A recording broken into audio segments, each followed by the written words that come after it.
Oi, pessoal. O tema de hoje é a Santa Ceia no luteranismo.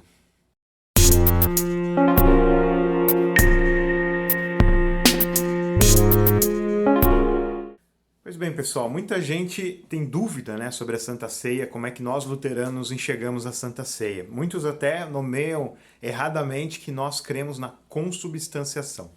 Existem realmente luteranos que usam esse termo, mas se você for pegar a teologia luterana confessional, a teologia, o que Lutero realmente falava sobre isso, ele falava numa união sacramental, não na consubstanciação. O termo consubstanciação é rejeitado. A maioria dos luteranos rejeitam este termo, porque ele não, na verdade, ele explica coisas que a Bíblia não explica. A Bíblia não explica como é que acontece do pão ser corpo e do vinho ser sangue, como é que isso acontece. Então, na teologia, alguns desenvolveram essas explicações. Uns dizem que acontece uma transubstanciação, ou seja, uma transformação. O pão deixa de ser pão e se torna corpo. O vinho deixa de ser vinho e se torna sangue. Outros dizem que existe uma consubstanciação. Há uma substância entre o vinho e o sangue, entre o pão e o corpo, e aí elas unidas se tornam uma substância só. Então isso acontece a consubstanciação. Nós luteranos não explicamos o que acontece na Santa Ceia, nós não entendemos o que acontece, é um mistério, a gente não sabe como acontece. A gente sabe que o pão é corpo e o vinho é sangue, mas nós não explicamos isso dizendo que é uma transformação, uma transubstanciação e nem uma consubstanciação. Nós simplesmente não explicamos, nós aceitamos. O nome que Lutero dava a isso era união sacramental. Assim como teve a união entre o Espírito Santo e a pomba, quando a pomba desceu sobre Jesus, ali no batismo de Jesus que João fez, e assim como há a união entre as duas naturezas de Cristo, né? Assim também há uma união sacramental, ou seja, durante o tempo que o sacramento é celebrado, existe uma união entre o pão e o corpo de Cristo. O pão é corpo e o vinho é sangue. Então são 4 elementos, né? O pão, o corpo, o vinho e o sangue. Não existe transformação. Mas existe uma união sacramental, existe uma união entre os elementos, entre o pão e o corpo, o vinho e o sangue. Então nós comemos o corpo de Cristo e nós bebemos o sangue de Cristo.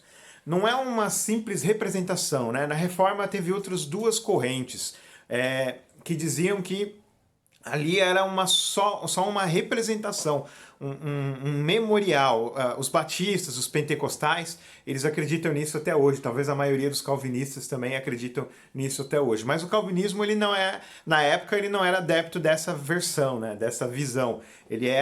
O Calvino, ele criou uma outra visão que se chama a presença espiritual. Acredita que existe uma união mística entre o crente e Cristo. A presença de Cristo é espiritual, porque Cristo está no céu e não pode se fazer presente em carne aqui na terra. O que não faz sentido, porque, por exemplo, quando Paulo foi chamado, Cristo apareceu para ele em carne e osso, né? Então existe uma parousia, uma presença de Cristo realmente em carne e sangue quando nós celebramos a Santa Ceia, né? Calvino estava errado, os calvinistas nós não cremos igual aos calvinistas, nós cremos que Cristo não está preso no céu, ele pode se fazer presente sim em corpo e sangue, como ele prometeu estar conosco até o fim dos dias, né? Então até a consumação dos séculos nós temos a presença de Cristo na Santa Ceia, uma presença não é apenas espiritual, é uma presença real. Nós cremos que ali realmente está o corpo e o sangue de Cristo. Não é o Espírito. Cristo não está preso no céu. Ele pode se fazer presente, ele é onipresente não só na sua natureza divina, como na sua natureza humana também. Nós não fazemos essa divisão entre as naturezas. Isso pode soar como nestorianismo, né? Porque aí existe um Cristo divino e um Cristo humano. Na verdade, é o mesmo Cristo. Cristo que tem a sua natureza divina e tem a sua natureza humana. E as duas naturezas, através da sua união,